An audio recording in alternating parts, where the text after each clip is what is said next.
President Bola Tinubu has signed a new executive order establishing a performance-based framework for Nigeria's oil industry, linking tax incentives to measurable cost savings by operators. The Upstream Petroleum Operations Cost Efficiency Initiatives Order 2025 offers tax credits capped at 20% of annual tax liability to companies achieving verifiable reductions in operational costs across onshore, shallow water and deep offshore fields. Tinubu said that, and quote, "This is about securing our future, creating jobs and making every barrel count." End of quote. Daniel Duodu, International Organization of Standards Lead Auditor, joins me now for the conversation. Great to have you in, Daniel. Yeah, good day. Good to have you too. Thank you very much for having me. Yes, good morning. Now let's begin. Obviously, this is an incentive to drive down production costs. Let's have a picture of where production costs are right now per barrel in Nigeria, especially compared to its OPEC peers.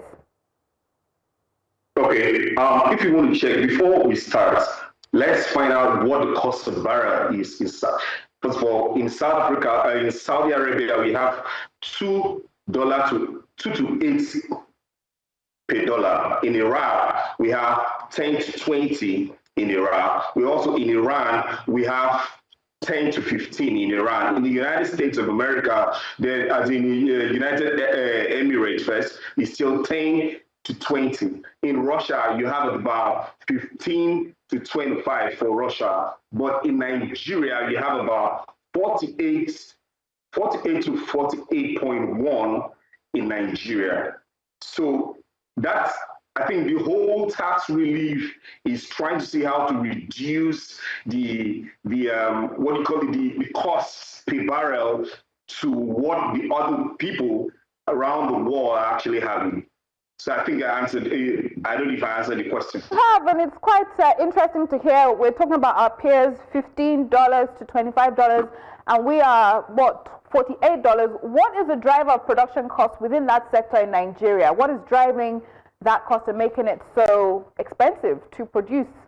Okay, to produce oil takes a whole lot of things. It takes equipment, you need to have the mechanism to be able, because if you check, in America, it still use hydraulic equipment. That's why you see America is still in 20 to 20% per barrel. So what it is about to encourage so that new equipment can come on board that can actually help reduce the cost per barrel. Example, it's equipment that are actually drilling the rigs, and then the other costs. If it is in deep water, you need to think about the vessels that actually has to be part of the production costs, and then the human beings, that's the labor that will be going offshore to ensure that this is done. All these comprises of the production costs. Don't forget there will actually be room for research and technology. You research under research and technology, you're going to find out that you're going to research how many barrels. You need to have a whole lot of people to actually do those studies and ensure that these things happen according to what was planned. So, I mean, it looks like you're saying it's the infrastructure, it's the equipment that we need. What other cost-saving measures do we need to see in that sector to bring down, production costs? How do you see these oil companies, taking advantage of this incentive? Obviously, they would want to cash into this tax incentive and bringing down costs. Yeah, it's a good one for the oil and gas industry generally, because before now, you have a whole lot of people who come in and actually want to start. They have licenses down and they are unable to start. But this incentive is actually a good one for the oil and gas industry, because if you look at what is going to enhance efficiency, companies will know that, okay, if they have license, they need to be able to start functioning. Then, not like there are no challenges also, there are going to be challenges also. So the whole act has its own challenges, like capital gain, will be there, the gas development, everybody will have to move towards gas production, deep water acceleration has to be there, and research and development has to be there, and strategic timing, all those things, it will actually help. But when you're talking about entering into how other everybody's going to come in knowing that there is a relief for this, and then we are actually working towards this relief and actually getting it out on time. So every company coming into the oil and gas industry now has to be focused, needs to be what you call strategic, knowing that there's a PIA that is actually regulating the oil and gas sector. There's also the NCDNB Act that is actually regulating. And then there's also the new Tax Incentive Act also that is regulating the sector, which you need to abide to. Right. So the companies have their part to play. The government is providing incentives. But is there more the government needs to do to, should I say, aid these oil and gas companies to bring down production costs? There are complaints of the bureaucracy. There are complaints around security. So let us into what more the government needs to do to aid these oil and gas companies, to bring down their production costs. Yeah, in terms of security, that has been one thing that that has been a problem when it has to do with, because you need to think about settling a whole lot of community. If you're actually doing a contract, the very first thing you need to go to that community and start holding meetings with the people there, trying to ensure that you are able to function in that community. That has been a problem in Nigeria, I think, but if the government can come in and let these people know that the essence of why this development is taking place is for the benefit for not just them alone, but also all Nigerians. Don't forget that the NCDNB Acts allow that everybody, every project, every equipment, whatever you're doing in Nigeria, you need to use Nigerians, you need to use Nigerian equipment, you need to use Nigerian raw material to be able to achieve that. That is going to be beneficial to the community. So if these people can get to know this act, sometimes it's ignorance because they are not aware of what is in place for them. So what they are doing, they are fighting for what the little they can have, which is actually just temporary. So, but if they can know that the government can come in and say, okay, fine, these people need to be sensitized and they need to be aware that employment and every other raw materials is coming from them, like the cutting of the grass and every other thing is actually coming from them. They will actually hold their peace to be able to allow these companies function.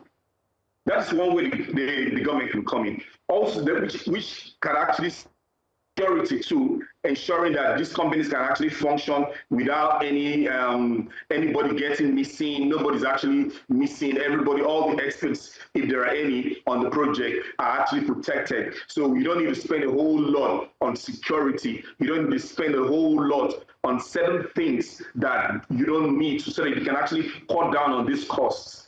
Also, some plants that are actually for lighting and the rest of the thing can actually be changed because power to has been a primary thing, because don't forget that all this equipment has to be powered. But if this equipment are powered by diesel or are powered by gas, I think that would be a good one. It's like you tapping gas and then you're using gas to actually ensure that you drill with gas. That would be a breakthrough, so that all this research can actually be done. If the government can actually put these things in place, encourage research of how these things can actually be done, that would be a beautiful one on the government part. Right. Also, there are, on the acts, I saw a point to what the government did on the acts. The government also puts in place strategy so that if you procure equipment for this gas project, there are tax relief that you'll be granted for you to be able to run this equipment. That's a very good one on the government side, trying to see how to encourage, using the app to encourage people to actually go forward and procure gas technology that are actually do. So that's it. All right, I mean, so the government is, from what you're saying, doing a substantial amount to provide some incentives, but there's a lot more to be done in terms of infrastructure, right? In terms of the multiple agencies and the bureaucracies.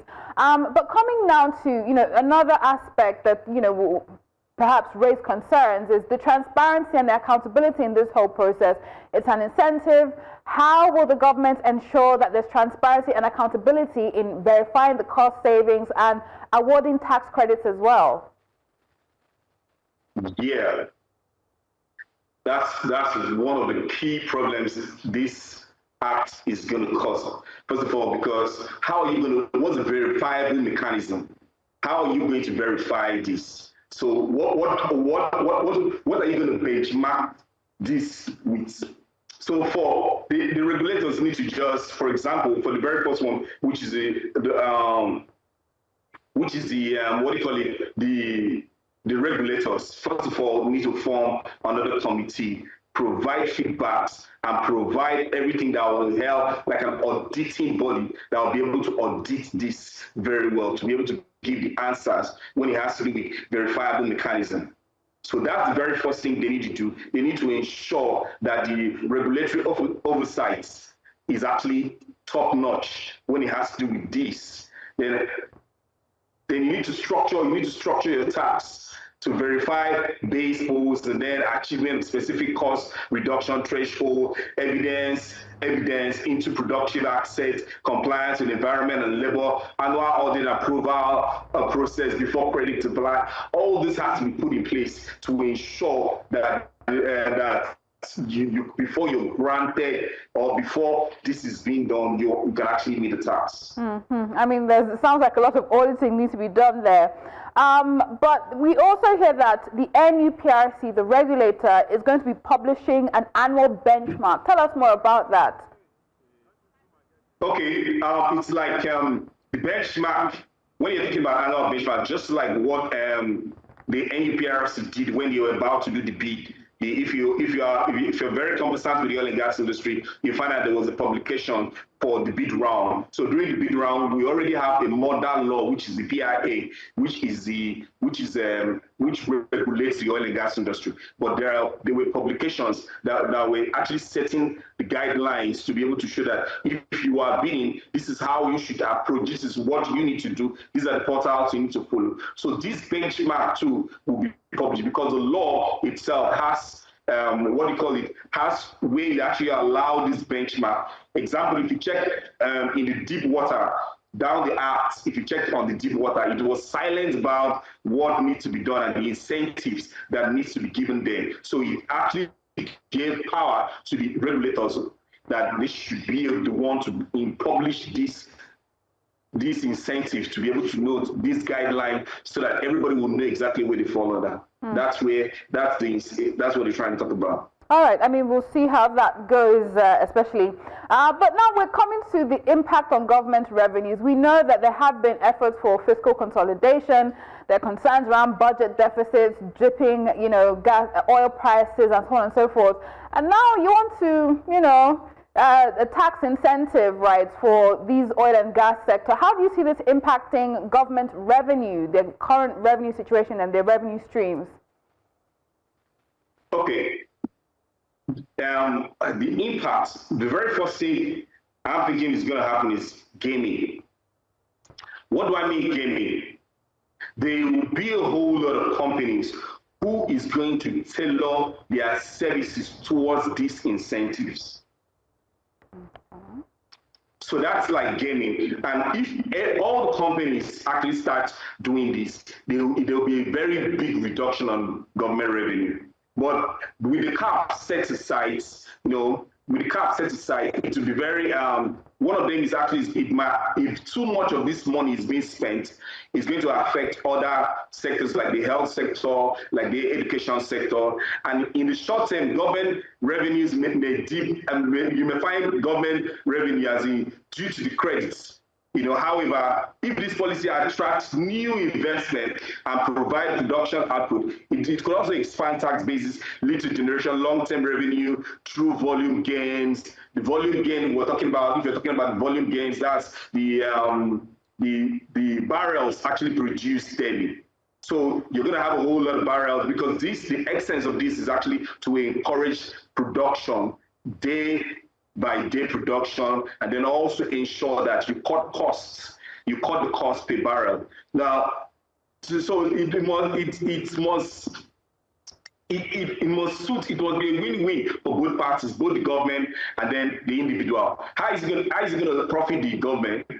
The government is actually going to have more people employed. It's going to have more people working offshore, reducing unemployment. It's going to help the rate of the crime reduce. If you're employed, you don't need to actually go. The crime rate will reduce, and then you also have a whole lot of people that are actually going to be taxable through income tax. Then for the company itself, you need to pay for your income, your tax, though it will be subtracted from your incentive before you're being taxed. Then it's an institution framework where there's eligible for relief includes compliance with SCG, then standard incorporations, and then community impact matrix and tax. All these put together is going to help the government. All right. I mean, yes, hopefully it does. And, that increase in production and other elements and job provisions can make up for the gap this incentive may lead to. But it's a welcome initiative. It's a welcome incentive. What is the message it's sending to investors right now, right? Such an executive order. What's the message it's sending to investors? And how does it now position Nigeria, as a strong competitor in the global oil and gas markets?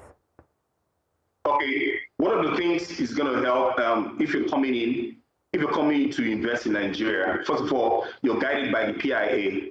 The PIA actually is the foundation for the oil and gas industry. There are other regulatory bodies that actually lay down their whole rules you need to follow. But if you're coming in, it's trying to tell you that this is serious business. You cannot just come, get license, and go and sit down. You need to work. You need to have a plan.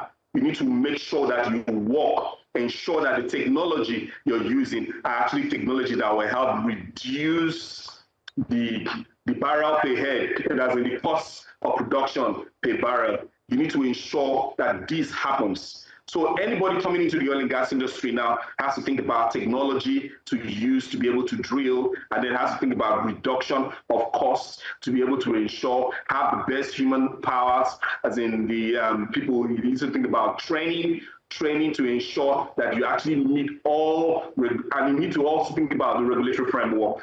So it makes it easy if you're coming into the oil and gas industry now, knowing that there's already a regulatory framework, and there is a tax relief, there's a benefit for this. So for example, before now, if you actually drill a well with all the expectation that it's going to be crude, or maybe then while in the process you realize that there is gas, you abandon the well, and then you just said, okay, come close up the wellhead, and then you move. But in this case, there are incentives. If it is gas field, you actually benefit more, because the more the gas, the more the tax relief to you.